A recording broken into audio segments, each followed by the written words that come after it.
रोज रोज मोदी जी तुम ऐसा करोगे, जनता जो रूठ गई तो हाथ मलोगे।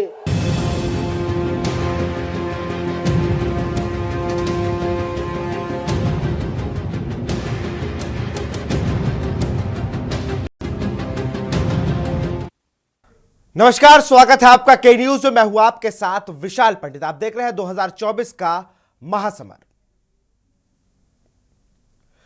रोज रोज मोदी जी तुम ऐसा करोगे, जनता जो रूठ गई तो हाथ मलोगे।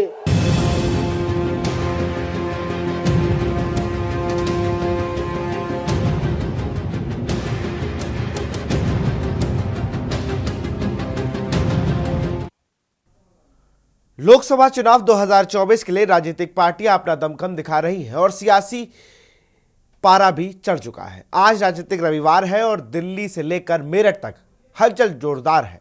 मुख्यमंत्री अरविंद केजरीवाल की गिरफ्तारी के बाद आज दिल्ली के रामलीला मैदान में इंडिया गठबंधन की रैली हुई, या यूं कहें विपक्ष का शक्ति प्रदर्शन हुआ। लेकिन वहीं दिल्ली से 80 किलोमीटर दूर मेरठ में आज प्रधानमंत्री मोदी ने भी मेगा रैली की। इस पर यूपी के सभी सहयोगी दलों के साथ साथ हरियाणा और यूपी के सीएम, मेरठ रीजन के आसपास के सभी लोकसभा सीटों के कैंडिडेट मौजूद रहे। और जब दिल्ली में इंडिया गठबंधन की रैली चल रही थी, तब उसमें तेजस्वी यादव ने किस तरीके से प्रधानमंत्री मोदी और भाजपा सरकार पर तंज कसा, वो सुन लेते हैं।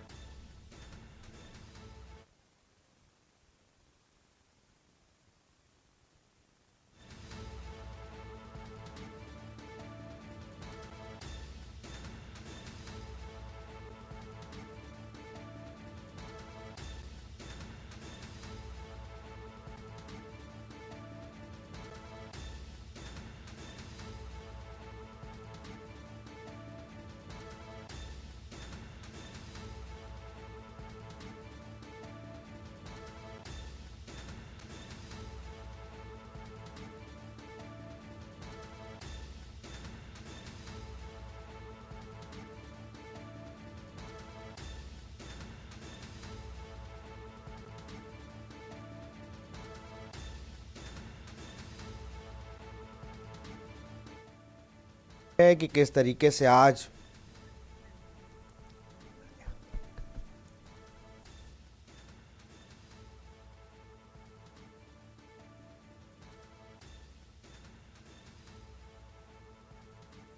में इंडिया गठबंधन ने दम दिखाया है।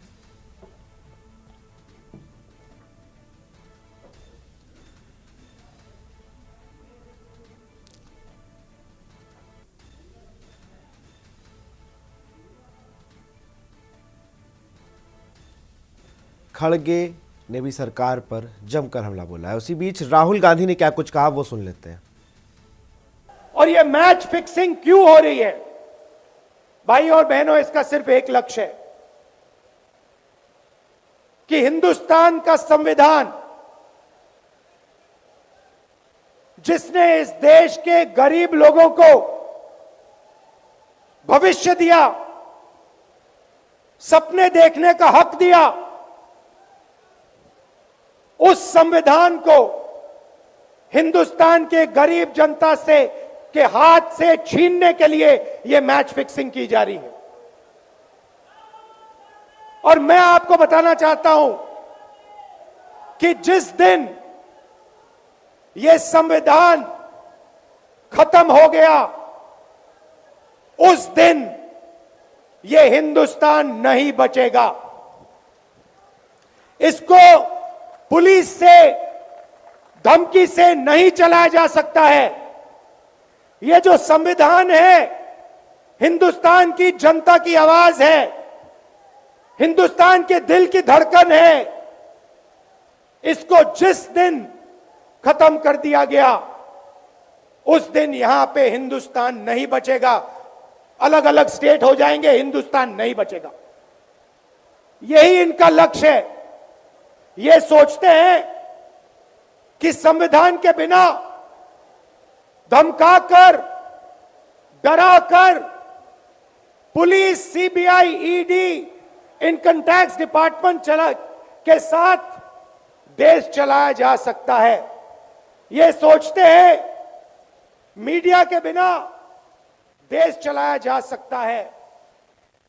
आप मीडिया को खरीद सकते हो, आप मीडिया को दबा सकते हो, आप मीडिया के रिपोर्टर्स का मुंह बंद कर सकते हो, मगर आप हिंदुस्तान की आवाज को नहीं दबा सकते हो। इस आवाज को कोई नहीं दबा सकता। दुनिया में कोई ताकत नहीं है जो इस आवाज को दबा सकती है।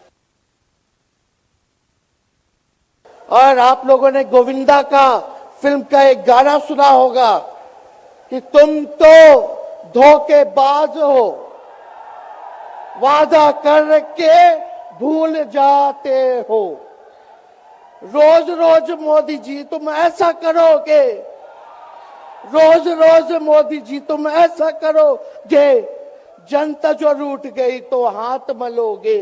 अरे तुम तो धोखेबाज हो, वादा करके भाग जाते हो।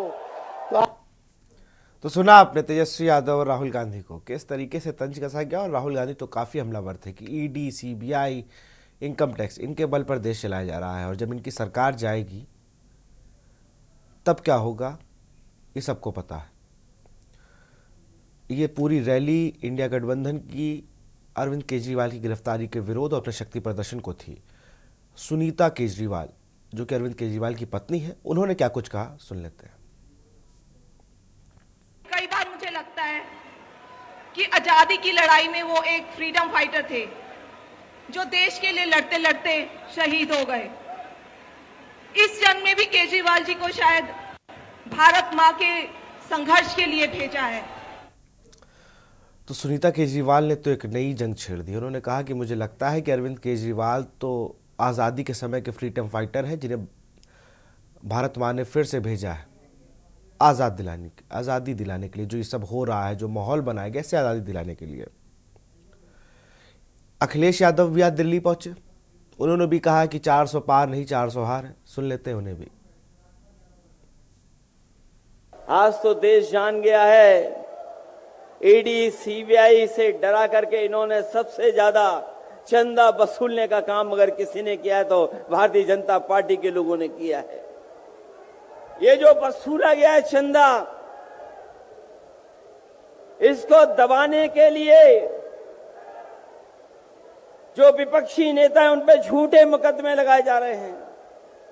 इस बार चुनाव आने जा रहा है, मैं आपसे अपील करना चाहता हूं, इन्हें हराओ, इन्हें वापस भेजो, क्योंकि अगर देश बचाना है तो हमारे आपके वोट से बचेगा, वोट से ही लोकतंत्र बचेगा, वोट से ही संविधान बचेगा, वोट से ही आरक्षण बचेगा और वोट से ही हमारे देश की आबादी के 90% लोग जो पीड़ित हैं उनको बचाने का काम होगा। मुझे उम्मीद है कि आज जो रामलीला मैदान से संदेश जा रहा है, ये देश के कोने कोने मर जाएगा और जब चुनाव शुरू हो गया है तो वोट पड़ेगा तो न केवल दिल्ली से भारतीय जनता पार्टी साफ होगी बल्कि देश से भी भारतीय जनता पार्टी साफ होने जा रही है। तो ये तो दिल्ली की तस्वीरें थी जहां पर इंडिया गठबंधन के नेता जुटे और उन्होंने अपना शक्ति प्रदर्शन किया और सबका निशाना ईडी, आईटी और सीबीआई पर ही था। लेकिन उससे 80 किलोमीटर दूर मेरठ में प्रधानमंत्री नरेंद्र मोदी ने आज अपने चुनावी संखनात किया और उस रैली में पहले सुनते हैं कि योगी आदित्यनाथ ने क्या कुछ कहा। बहन और भाइयों, मैं आभारी हूं और उत्तर प्रदेश आभारी है आदरणीय प्रधानमंत्री जी का, जिन्होंने 2014 के बाद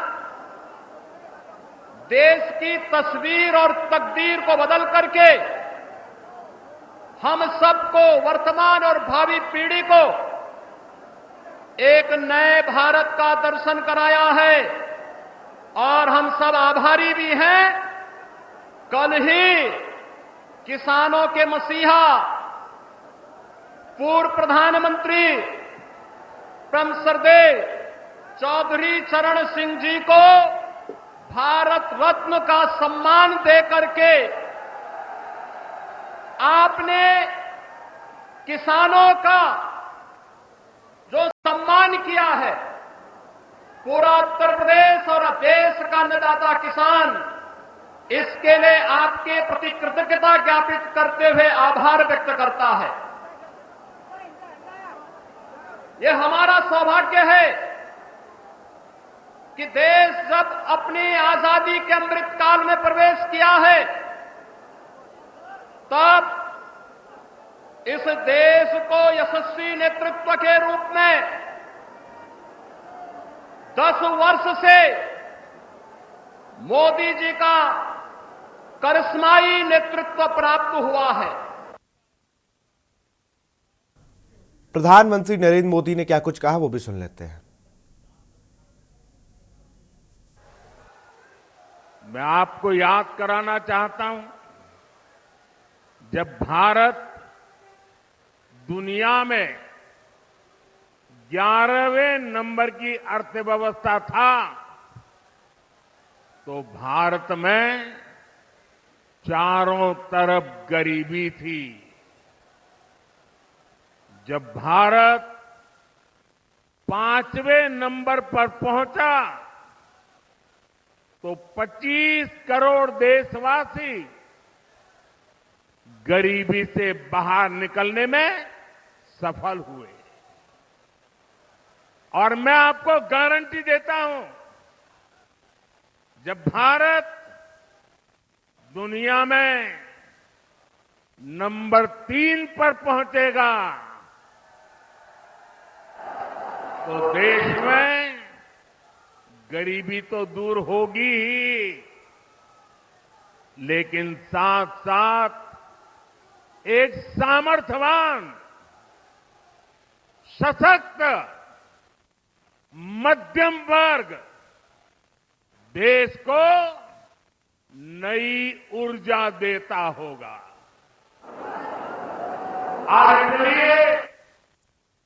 आज पूरा देश कह रहा है, तीसरी बार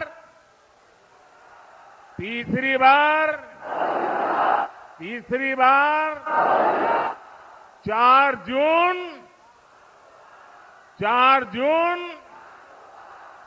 जून। तो फिर से हुंकार भरी और अब की बार तीसरी बार का नारा, 4 जून को 400 पार का नारा प्रधानमंत्री नरेंद्र मोदी ने फिर से बुलंद किया। हमारे साथ चर्चा करने के लिए अनुभव चक जी हैं, बीजेपी नेता है। बहुत बहुत स्वागत है आपका। प्रकाश श्रीवास्तव है आप प्रवक्ता, आपका भी बहुत बहुत स्वागत है।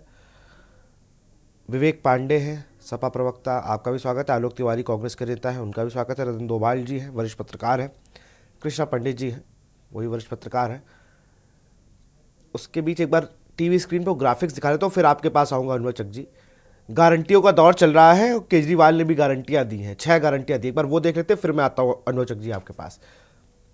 तो पहली की पूरे देश में 24 घंटे बिजली, ये इंडिया की तरफ से, इंडिया गठबंधन की तरफ से ये जेल से संदेश भेजा था, पूरे देश में गरीबों को बिजली मुफ्त, हर गांव मोहल्ले में शानदार सरकार स्कूल बनाएंगे।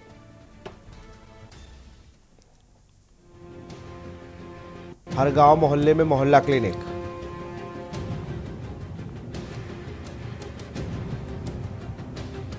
स्वामीनाथन आयोग के तहत फसल के सही दाम दिलाएंगे।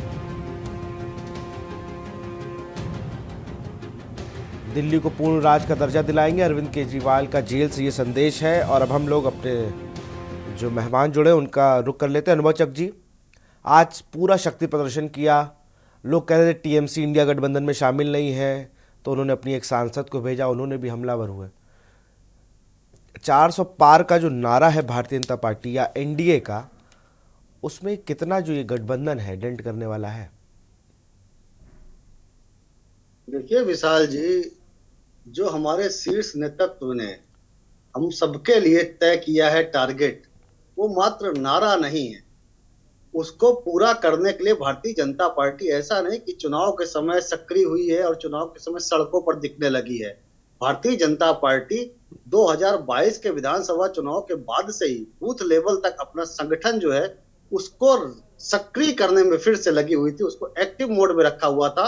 और जो चाहे केंद्र की योजनाएं हो चाहे प्रदेश की योजनाएं हो, उनसे जो लाभान्वित वर्ग था वहां तक पहुंचने का टारगेट बूथ लेवल तक के कार्यकर्ताओं को दिया गया था। उन योजनाओं के बारे में बताना और लाभान्वितों को चिन्हित करके वहां उनसे संवाद स्थापित करना, ये भारतीय जनता पार्टी कार्यकर्ता लगातार करते रहे हैं।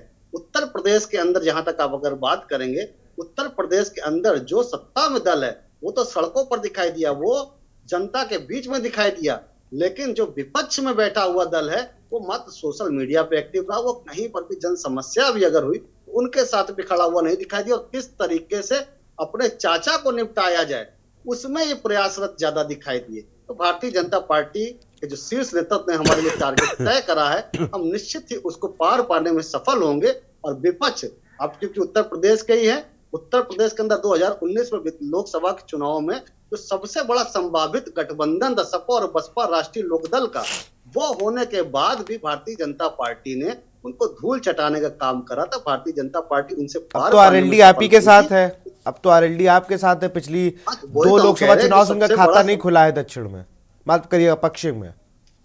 सबसे बड़ा संभावित जो गठबंधन हो सकता था वो तो हो चुका। तो हम जब उसको पार पाने में सफल हुए थे तो हमारे सामने कौन होगा, कौन कौन से दल उस गठबंधन में शामिल होंगे, इसकी हमको चिंता नहीं है। हमें तो इस बात की चिंता है कि देश को विकसित राष्ट्र की श्रेणी में कैसे खड़ा जाए, देश के अंदर से जो भ्रष्टाचार है उसका सफाया हम कैसे करें, देश के अंदर जो गुंडागर्दी है उसको कैसे खत्म कर सके, और देश को मतलब आप ये मान रहे हैं कि देश में गुंडागर्दी है?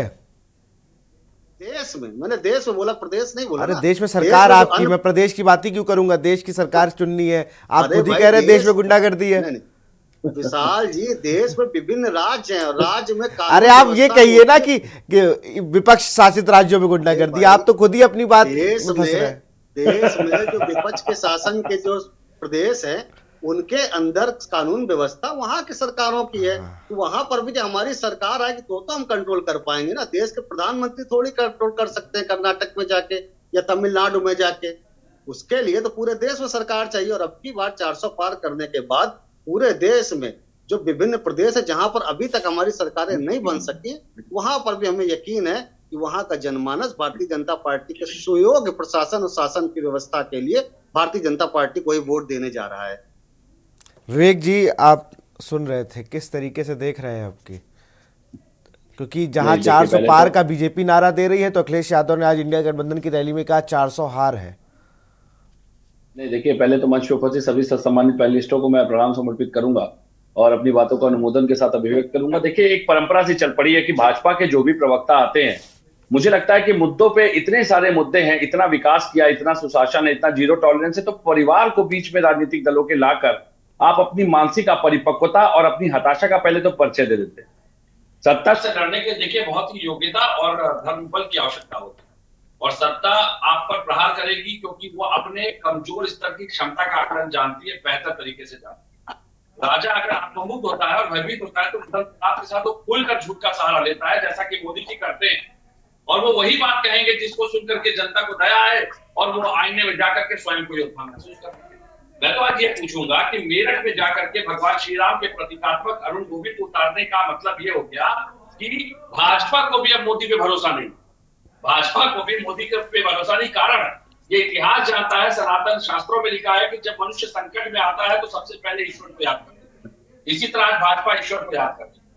आज अरुण गोविंद जी, हाँ, दुख इस बात का है कि अरुण गोविंद जी ने जीवन में जो एक अपने सम्मान को कमाया था, एक राजनीतिक दल की लक्ष्य के लिए वो उसका हिस्सा बनकर के अपनी सम्मान को खोने जा रहे हैं, क्योंकि जनता उनसे भाजपा नेता के बतौर उनसे सवाल पूछेगी, न कि राम की प्रतीकात्मक छवि के आधार पे। क्योंकि भगवान श्री राम के दर्शन तो अयोध्या में उन्हीं को नहीं मिले थे, उन्होंने तो स्वयं कितने करुण शब्दों में उस बात का वर्णन और बखान किया था, कुछ हमने देखा था दृश्य उनके सामने। और बहुत अच्छी बात भी इन्होंने कही, अपराधी मुक्त, बिल्कुल सही बात है, अपराधी मुक्त होना भी चाहिए, क्योंकि जितने अपराधी थे सत्ता में बैठ करके अपराधियों को ही, अपने जो विपक्षी अपराधी थे उन्हीं के ऊपर प्रहार करने का काम करना है। गैंग वॉर चल रही है उत्तर प्रदेश में, सरकार नहीं चल रही, गैंग वॉर चल रही है। बस इतना है कि संवैधानिक दायरे की गैंग वॉर हो रही है। आपने अपने ऊपर के आरोपों को वापस ले लिया, उससे आप पाक साफ नहीं होते, ना गंगा जल की तरह शुद्ध हो जाएंगे। वास्तविकता यह है कि आप वो डरे हुए लोग हैं, मानसिक विकृत लोग हैं, जिन लोगों ने अपने ऊपर के अपराधों को स्वयं वापस लेकर के खुद को निष्पक्ष घोषित कर दिया, पाक साफ घोषित कर दिया। वास्तविकता तो यह है कि जब तक आईपीसी सीआरपीसी के प्रोविजन के अकॉर्डिंग कोर्ट आपको नॉन कन्विक्ट नहीं डिक्लेयर करती, आप अपराधी ही कहे जाएंगे और जनता की नजर में अपराधी की दृष्टि से ही देखे जाते हैं। जैसे कि मोदी जी गए थे 15 लाख लाने, गए थे, वास्तव में गए थे, ये बात मैं आपके मन से कह रहा हूँ। मोदी जी गए थे हर आदमी से 15 लाख लाने, जब वहां जाने के बाद स्विस बैंक का फॉर्मेट देखा तो वो डिजिटल करेंसी वाले फॉर्मेट में इलेक्ट्रॉनिक बॉन्ड के रूप में स्विस बैंक को उठा लाए। और उसके बाद देखिए अब खुलासे हो गए हैं, कैसे लोग मरते रहे लेकिन वो चंदे पे चंदे लेते रहे। तो सबसे बड़ी बात यह है कि यहाँ पर लाशों की राजनीति हो रही है, आऊंगा अनुभव जी आपके पास, षड्यंत्र की राजनीति हो रही है और यहाँ पे मुद्दा विहीन राजनीति हो रही है, जबकि ये सत्ता में है, इसको सब मुद्दों पे बात करनी चाहिए। दुख होता है दलों के परिवारों पे प्रहार करने का प्रयास करते हैं। अरे मोदी की क्या गारंटी, जिसने सनातन के द्वारा बनाए गए नियमों की 7 फेरों की गारंटी नहीं दी आज तक। चलिए पहले तो प्रखर श्रीवास्तव के पास चलेंगे। आज दिल्ली में जिस तरीके से सुनीता केजरीवाल, जो कि अरविंद केजरीवाल जी की पत्नी है, उन्होंने जिस तरीके से बयान दिया और आज वो मुझे लग रहा था फुल फ्लैश लीडर के तौर पर उस रैली में सम्मिलित हुई और उन्होंने जैसे कहा कि मुझे लगता है ये कोई फ्रीडम फाइटर है जिन्हें माँ भारती ने फिर से भेजा हुआ है। और आज शक्ति प्रदर्शन आम आदमी पार्टी का भी हुआ। प्रखर, हम वो पत्ते नहीं जो शाखों से यही टूट जाएं, जाकर आंधियों से कह दो अपनी औकात में रहे। विशाल जी आपको नमस्कार, आपके सभी दर्शकों को नमस्कार। जी नमस्कार। और यहाँ पे बैठे हुए सभी प्रवक्ता दोनों को मेरा नमस्कार। विशाल जी, इस देश के अंदर आघोषित आपातकाल लगा हुआ, ईडी सीबीआई डंडे से के माध्यम से सरकार चल रही है। एक्सटॉर्शन ईडी आज की डेट में आपके दर्शक बहुत अच्छी तरह जानते हैं, ईडी का मतलब है एक्सटॉर्शन डिपार्टमेंट। चंदा दो धंधा लो, वरना ईडी का डंडा लो। इस फॉर्मूले पे तो पूरी सरकार चल रही है। मैं अभी भारतीय जनता पार्टी के प्रवक्ता को सुन रहा था, उनकी बेशर्मी की प्रकाशिका को देख रहा था, वो किस तरीके से कह रहे थे कि 400 पार। अरे मोदी जी, मैं आपसे बहुत ही निवेदन स्वरूप आपके चैनल के माध्यम से भारतीय जनता पार्टी से सवाल करना चाहता हूं कि किस हिसाब से आप कह रहे हैं 400 पार? आपके पास क्या मुंह है कहने का जनता से 400 पार? अरे ईडी सीबीआई के डंडे पे सरकार चला रहे हो, सारे भ्रष्टाचारी अपने में नरेंद्र मोदी वॉशिंग पाउडर का इस्तेमाल करके अपने में अपनी पार्टी में लिए ले रहे हो, हैं? खड़े हो आप, मतलब मैं वो दृश्य याद करता हूं जब हम आदरणीय प्रधानमंत्री नरेंद्र मोदी जी भरे मंच पे 70,000 करोड़ का घोटाला करने वाले अजीत पवार को भी जगह में खड़ा करके रखे हुए थे। देखिए, ये देश के अंदर आघोषित आपातकाल लगा हुआ है। ये इस वक्त सबसे ज्यादा अगर कोई मार्केट में कोई भी वॉशिंग पाउडर है वो है नरेंद्र मोदी वॉशिंग पाउडर। अरे एक मैं विशाल जी, अगर आपको मेरे पास इधर चिट्ठा रखा हुआ है, कितने लोगों को इन्होंने नरेंद्र मोदी वॉशिंग पाउडर का इस्तेमाल करके अपने में शामिल कर लिया है और सारे जात खुल गए। एक नाम मैं बताता हूं आपको, सबसे पहला नाम जो एक्सटॉर्शन डिपार्टमेंट आज जो कर रही है, हमारे माननीय मुख्यमंत्री श्री अरविंद केजरीवाल को जेल के अंदर उपस्थित रखा हुआ है। शरद चंद्र रेड्डी, अरबिंदो फार्मा का मालिक, मुख्य आरोपी शराब घोटाले में, वो जमानत में बाहर है। जमानत में जेल से जैसी बाहर होकर आता है, 60 करोड़ तक चंदा भारतीय जनता पार्टी को तुरंत देता है और भारतीय जनता पार्टी उसको रिडीम भी कर लेती है। मैं विशाल जी आपको यही बता रहा था, ये भारतीय जनता पार्टी भारतीय झूठा पार्टी है, भारतीय जुमलेबाज पार्टी है।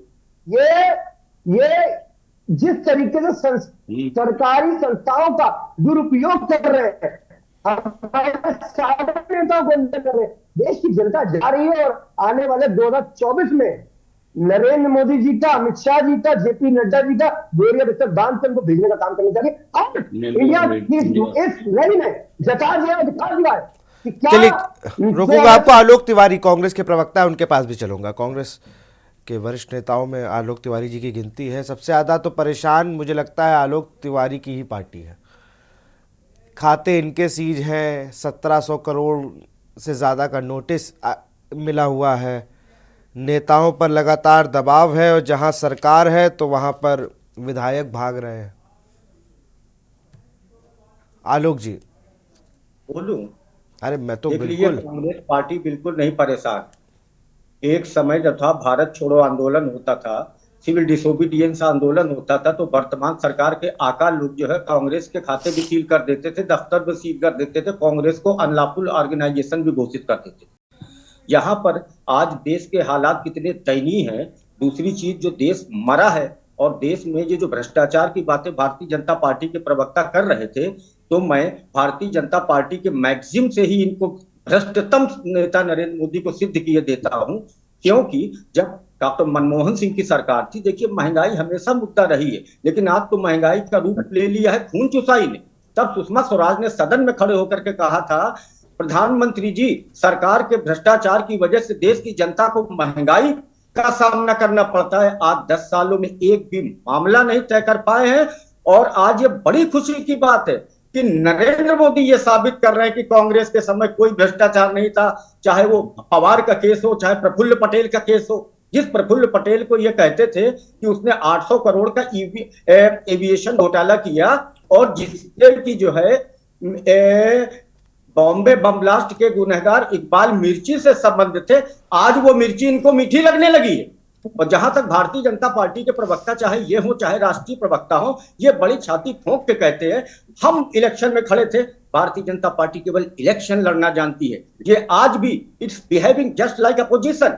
10 साल बाद ये कांग्रेस, 10 साल बाद कांग्रेस के लिए ये व्हाइट पेपर ला रहे हैं, है ना। मैं आपको बता दूं, ये केवल राजनीति करते हैं, इनका न धर्म से वास्ता है न कुछ। मैं एक उदाहरण, शास्त्रीय उदाहरण देके आपको बताता हूं कि महाभारत में जब ये कृपाचार्य कौरव और पांडवों को बचपने में शिक्षा दे रहे थे, तो उन्होंने कहा था कि राजा जब राजनीति में ज्यादा पड़ जाता है तो वो राजधर्म से पतित हो जाता है। हमारे प्रथम प्रधानमंत्री पंडित पूजनीय पंडित जवाहरलाल नेहरू राजनीति में नहीं पड़े थे, वो ब्रिटिश हुकूमत की चाकरी करने वाले श्यामा प्रसाद मुखर्जी तक को अपने पास लेकर के आए थे। उन्होंने विपक्ष के नेता कृपलानी तक को ऑफर दिया था कि आइए आप हमारी सरकार में मंत्री बन जाइए। दूसरी चीज, ये मैं जो पूछता हूं, आज इतनी भयावह रिपोर्ट आई है, इन्होंने बर्बाद कर दिया। प्रधानमंत्री बता रहे हैं कि यह 24 करोड़ लोगों को गरीबी रेखा से ऊपर उठा दिया। अरे मैं पूरे आत्मविश्वास से कहता हूं, प्रधानमंत्री को इन बातों की समझ ही नहीं है, वो केवल फूड कंजम्पशन के आधार पर बता रहे हैं।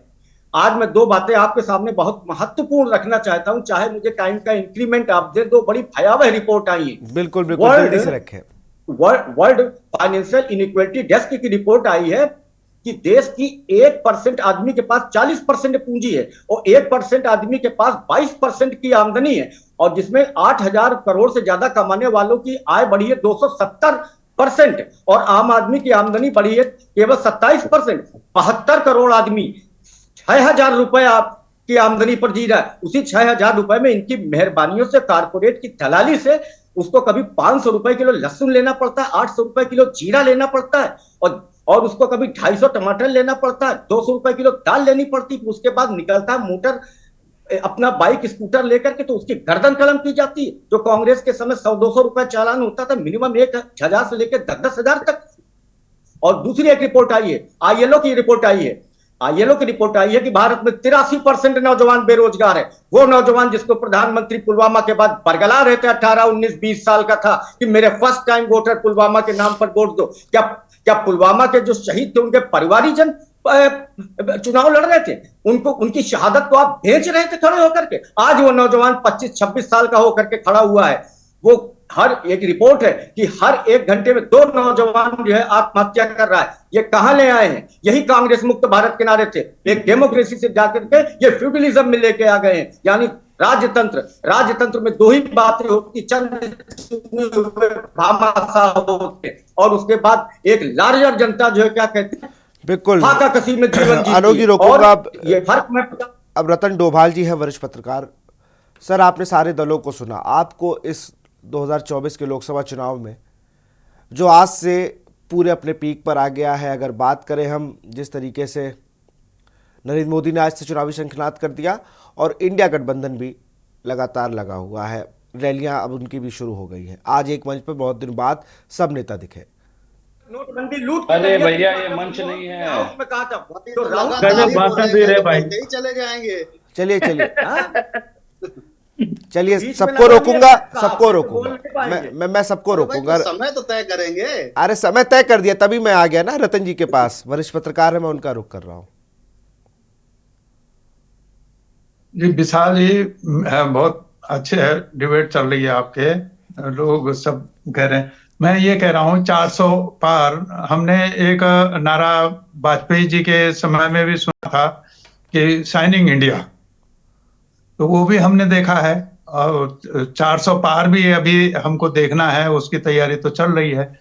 मैं एक बात इस पर ये कहना चाहता हूँ, आपने दिखाया भी उसको कि प्रधानमंत्री ने बड़े गर्व के साथ में मेरठ में ये कहा है कि हमारे जो अर्थव्यवस्था है कि वो हम 5वें स्थान पर पहुंच गए हैं, और अब 400 पार हो जाएंगे तो अर्थव्यवस्था तीसरे स्थान पर वो ले जाने वाले हैं। अगर ऐसा हो जाता तो हम तो ताली बजाने वाले थे, ताली बजाते, खुशी की बात थी। अगर अर्थव्यवस्था हमारी ग्रोथ कर रही है, बढ़ रही है, तो कोई बुरी बात नहीं। लेकिन मैं इसी सवाल से एक सवाल ये बनता है, ये कल एक मित्र बता रहे थे कि जो देश में बेरोजगारी की स्थिति है, ILO की जो रिपोर्ट है वो 65 जो 35% से वो 83% हो गई है। देश में भयावह बेरोजगारी की स्थिति है। एक दूसरा ये कि यही सरकार पार्लियामेंट में बताती है, और गर्व हमको कहते हैं कि आप गर्व कीजिए कि हम 81 करोड़ 35 लाख लोगों को 5 किलो अनाज मुफ्त में दे रहे हैं,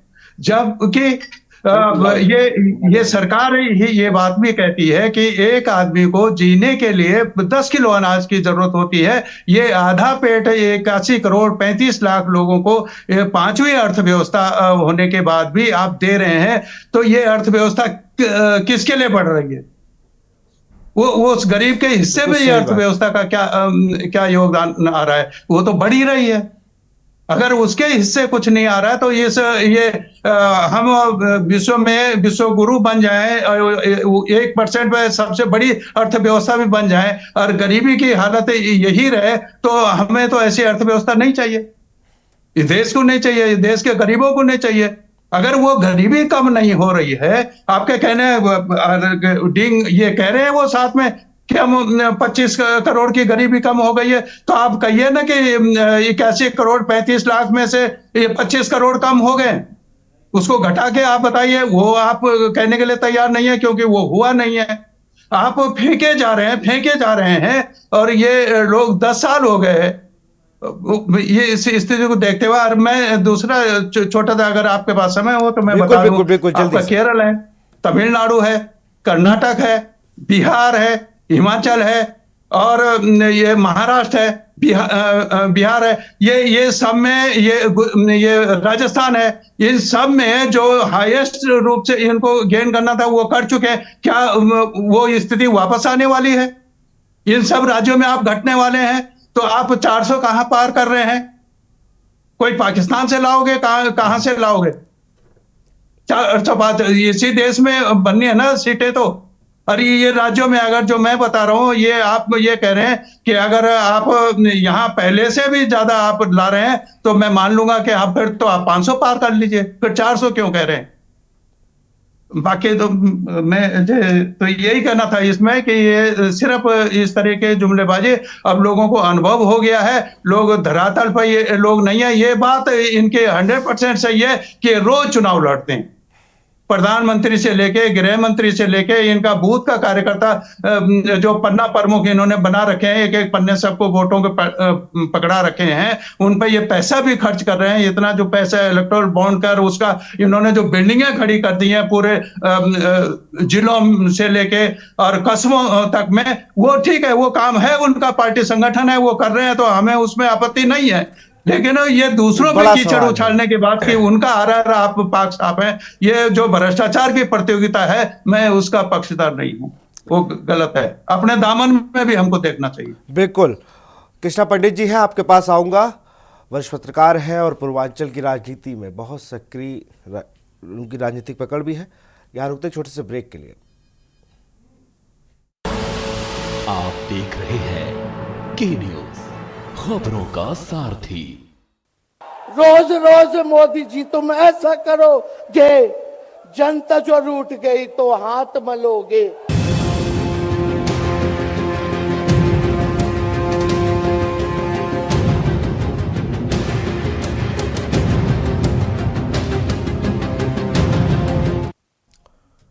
ब्रेक के बाद आपका स्वागत। सीधे रुक करते हैं कृष्णा पंडित का। उसके बाद जो जितने सवाल इस डिबेट में हुए उनका जवाब देंगे अनुभव चौधरी। पहले चलते हैं हम कृष्णा पंडित के पास।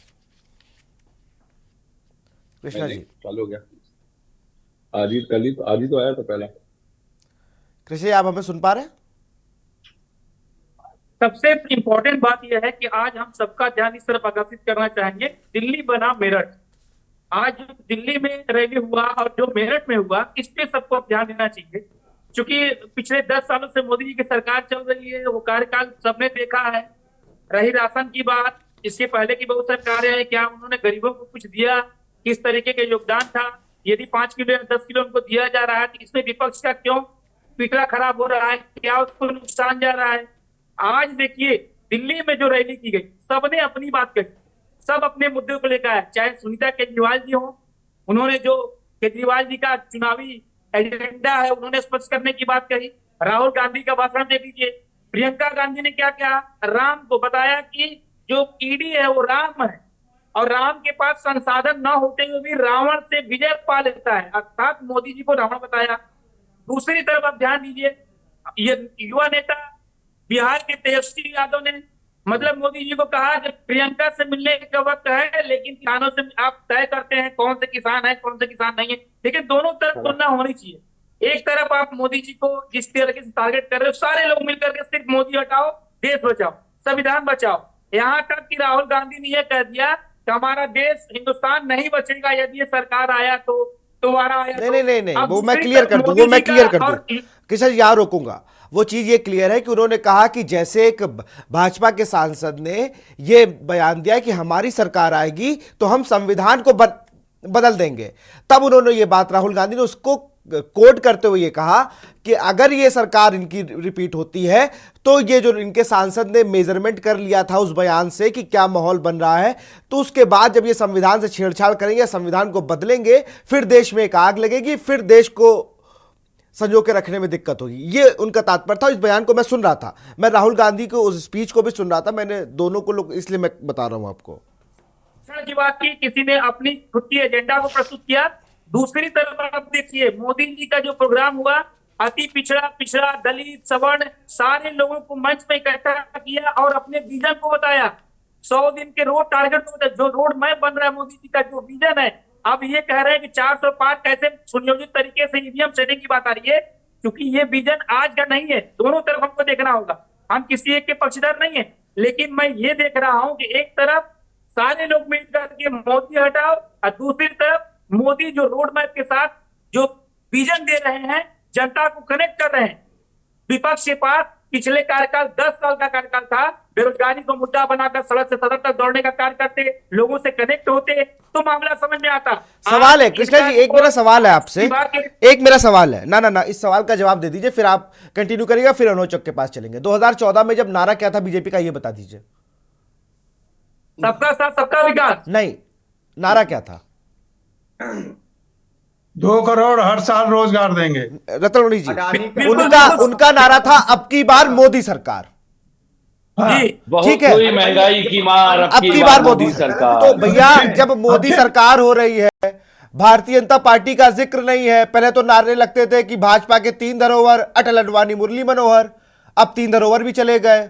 वोट अटल को, वोट कमल को जमाने पहले ही नारा बंद हो गया। कृष्णा जी, पक्ष आपका बिल्कुल सही है, आप पत्रकार होने के नाते आप बात बिल्कुल दोनों तरफ को देखना चाहिए, लेकिन आप भी तो देखिए जब मोदी सरकार आ रहा है, भारतीय जनता पार्टी सरकार नहीं लिखा जा रहा है उसमें, तो विरोध भी उसी व्यक्ति का होगा जिसका सब कुछ हाईलाइटेड मामला है। वहां हम ये थोड़ी कहेंगे इंडिया गठबंधन की रैली में कि राहुल गांधी को हटाओ। वो तो जब सारे दल मिलके एक जगह आकर, मोदी का सबको पता है, उसमें नया तो कुछ कर नहीं रहे वो लोग, और सब अपने मुद्दे लेके आए हैं। तेजस्वी यादव ने क्या कहा कि आप एक हीरोइन से मिल सकते हैं लेकिन किसानों से मिलने का समय नहीं है। ईडी सीबीआई पर क्यों इतनी बातें हो रही, कोई खुल के एक मंत्री बोल देना। राहुल गांधी के एक बयान वायरल होता तो उस पर 10 लोग रिप्लाई करते हैं। कुछ चीजों को आप भी समझा करिए, मतलब इस तरीके से नहीं कि अब एक तरफा बातें, नहीं, गलत बात है। फिर अनुभव चक्की को बैठाते, आपको क्यों बैठाते? फिर गलत बात है ये। बिल्कुल बिल्कुल मान्यवर, मैं अपनी बात रखना चाह रहा हूँ, अपनी बात रख रहा हूँ, आपको समझ में आता है तो ठीक है, तो कोई बात नहीं। मेरा ये कहना है कि जो वर्तमान का परिवेश है, राजनीति में आप मोदी को नहीं पछाड़ पा रहे हैं तो निश्चित तौर पर उनका पछेड़ा पकड़ने की कोशिश कर रहे हैं। आप कहां से पकड़ेंगे जब उनकी ताकत समझ ही नहीं पा रहे हैं आप अपने कांग्रेस पार्टी पूरी तरीके से भगदड़ में दौड़ रही है। उनके कार्यकर्ता, उनकी टीम, उनके संगठन, उनके साथ कौन जिताएगा पार्टी को? आपके पास संगठन नहीं है। जब संगठन नहीं है, बूथ लेवल कार्यकर्ता नहीं है, तो आप कहां से विजय? आप देखो आज सपा का क्या हाल है, उनके स्वयं के प्रत्याशी दूसरे जगह भाग रहे हैं। एक पार्टी के दो प्रत्याशी हो जा रहे हैं, एक जिले, एक राज्य से। मोदी ने अपने घटक दलों को टिकट नहीं दिया है सर, वहां थोपे जा रहे हैं फैसले, वहां पे चर्चा नहीं होती है, वहां फैसले थोपे जाते हैं केवल। चलिए, सबको रोकूंगा, अनुभव चक जी से जवाब लेता हूं। कृष्णा जी आपको रोकूंगा। अनुभव जी, सबकी आवाज को म्यूट कर दे, सिर्फ अनुभव जी की आवाज को ही खुले रहने दे। कार्यक्रम के दौरान, आज के कार्यक्रम के दौरान विपक्ष ने पूरी तरीके से मोदी को घेरने की कोशिश की, लेकिन मेरा कि जहां तक ये दिख पा। बिल्कुल, अनुभव जी आप जवाब दीजिए। विशाल जी, देखिए आपके पैनल में बैठे हुए सभी पैनलिस्ट सब उनमें से जो राजनीतिक दलों के इंडी गठबंधन के ही है, तो जाहिर सी बात है कि भारतीय जनता पार्टी नरेंद्र मोदी जी को कैसे घेरा जाए उसके लिए प्रयासरत दिखे, और उनको करना भी चाहिए, वो अपना प्रयास कर रहे थे। लेकिन जहां तक बात हो रही थी भारत की, जहां तक बात हो रही थी आगामी लोकसभा चुनावों की, तो उसमें उत्तर प्रदेश हो चाहे देश की जनता हो, वो वोट करके, अपना वोट का मताधिकार का प्रयोग करके जो उनके लिए हितकारी काम करने वाले लोग उनको चुनेंगे। उसमें कोई बहुत ज्यादा बहस करने की आवश्यकता नहीं है। उत्तर प्रदेश का चाहे 2017 का चुनाव हो, चाहे 2022 का हो, चाहे देश का 2014 का चुनाव, 2019 का चुनाव, देश की जनता इन्हीं मुद्दों पर, जिनको आज ये डिबेट में हमारे विपक्षी दल के साथी उठा रहे हैं, इन्हीं मुद्दों को लेकर ये उस समय भी चुनाव के मैदान में गए थे, और जनता ने क्या जवाब दिया था उससे भी इनको समझ में नहीं आया। जनता क्या चाहती है उसको समझना नहीं चाहते, आंख बंद करके चलना चाहते हैं। अगर ये देख रहे हैं आज भी जैसे चुनाव की बात हो रही है और चुनावी मंच पे जब भाषण दे रहे हैं, कोई इसलिए रो रहा है कि अरविंद केजरीवाल जेल में है, कोई इसलिए रो रहा है कि हेमंत सोरेन जेल में है। अरे भाई, जेल में तो उन्होंने ऐसे कृत्य करे हैं, उस कृत्यों के कारण वो जेल में है, और आप उनकी जमानत कराने के न्यायालय भी गए, न्यायालय में भी आपको राहत नहीं मिली। इसका मतलब कहीं ना कोई बात सच होगी। तो आप जनहित की बातों पे आंदोलन नहीं कर रहे हैं, आप जनहित के लिए सड़क पर नहीं उतर रहे हैं। आपके परिवार के ऊपर, परिवार के सदस्यों के ऊपर, आपकी पार्टी के ऊपर यदि कोई भ्रष्टाचार के कारण संगठन संकट खड़ा हो रहा है, उसके लिए आप चाह रहे हैं कि जनता आपके साथ खड़ी हो जाए और उस आंदोलन को बल दे। जनता इतनी बेवकूफ नहीं है। जनता जनहित से जुड़े हुए मुद्दों के लेकर आप सड़क पे आते हो तो आपका साथ देगी। यदि आप अपने परिवार के लिए, अपनी पार्टी के लिए जन समर्थन लेना चाहेंगे, भ्रष्टाचार से अपनी पार्टी के ऊपर जो आरोप लगा है उसके कवच के रूप में जनता को इस्तेमाल करना चाहेंगे, तो जनता आपके झांसे में आने वाली नहीं है। और लोकसभा 2024 का चुनाव निकट है, और आने वाले समय में हम भी यही हैं, आप भी यही हैं, हमारे विपक्षी दलों के साथी भी यही हैं। परिणाम जो भी होगा सहर्ष स्वीकार होगा। हम 400 पार करते हैं या नहीं वो भी सामने होगा, और आप जो कह रहे हैं वो भी रिजल्ट में आता है कि नहीं आता, वो भी जनता दे जवाब देगी। नहीं, हम नहीं कह रहे हैं, ये तो ये लोग कह रहे हैं। आपसे हमारा मतलब विपक्षी दल के जो हमारे साथी हैं, आपसे बिल्कुल। मतलब। प्रखर जी कुछ कहना चाह रहे हैं, प्रखर जी की बात फिर मैं आपके पास आऊंगा। आलोक जी,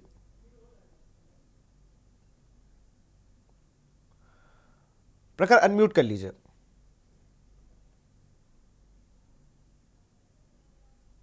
विशाल भाई, मैं अभी आपके माध्यम से भारतीय जनता पार्टी के प्रवक्ता से सवाल करना चाहता हूँ। अभी जो इन्होंने कुछ देर पहले शब्दावली प्रयोग करी, अरविंद केजरीवाल ने जो करा वो भुगत रहे हैं, वो जेल के अंदर है और उनको माननीय न्यायालय जमानत करने के लिए।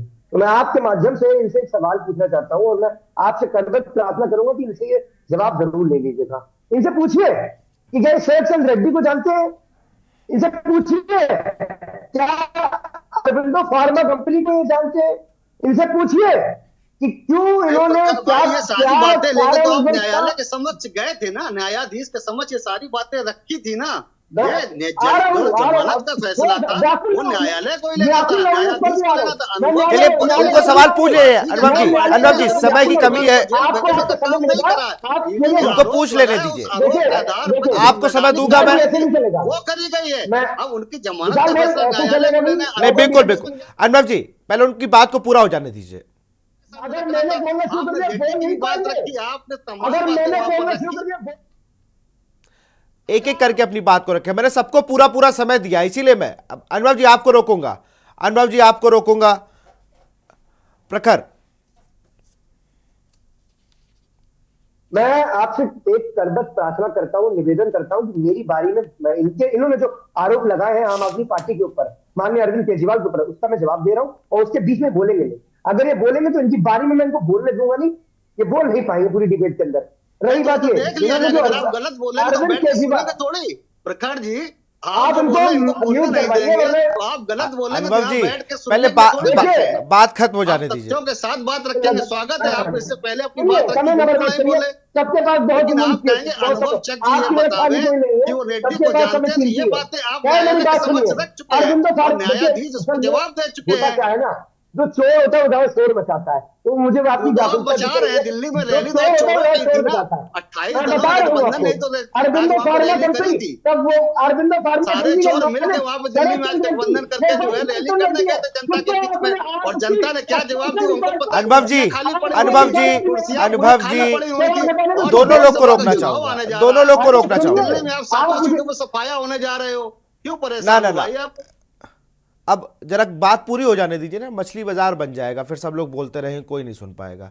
प्रखर आप अपनी बात को जल्दी से कंप्लीट करें, समय की कमी है हमारे पास। ये जिस तरीके से ये वीडियो माननीय अरविंद केजरीवाल के ऊपर ये आरोप लगा रहे हैं, मैं इसका बताना चाहता हूं कि जो एक्सटॉर्शन डिपार्टमेंट है, जो एक फर्जी तथाकथित शराब घोटाला था जिसका मुख्य आरोपी था अरविंदो फार्मा कंपनी का मालिक शरद चंद्र रेड्डी, उसी को ही सरकारी गवाह बना के उन्हीं के बयान पर अरविंद केजरीवाल को लोगों ने अंदर करके रखा हुआ है, और उसी से 7 करोड़ रुपए का चंदा भारतीय जनता पार्टी रिडीम करती है। और ये मैं नहीं कह रहा हूं, ये सुप्रीम कोर्ट ने जो उनके मुंह पर तमाशा मारा था इलेक्ट्रल बॉन्ड को लेकर, वो उस इलेक्शन कमीशन साइट पर पेश है, मौजूद है कि 7 करोड़ रुपए भारतीय जनता पार्टी ने कैसे दिए। अब इनके दूसरे सवाल पर आता हूं मैं, विशाल जी, ये जो कह रहे हैं माननीय न्यायालय द्वारा इनको जमानत कर दी, देखिए 2019 में जिस तरीके से भारतीय जनता पार्टी ने पीएमएलए एक्ट के अंदर संशोधन करा था, सेक्शन 45 ऑफ पीएमएलए एक्ट, उसमें बर्डन ऑफ जो प्रूफ होता है वो अक्यूज के ऊपर है, वो अक्यूज के ऊपर होता है, ना कि एजेंसी के ऊपर होता है कि वो प्रूफ करे कि ये आरोपी है।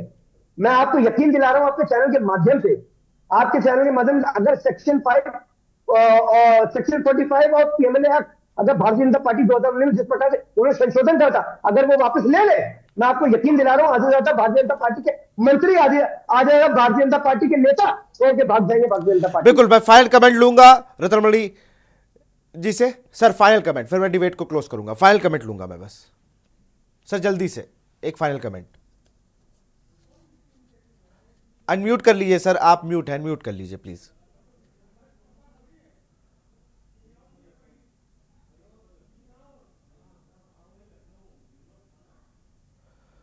सर आपको आवाज आ रही है? सर आप म्यूट है।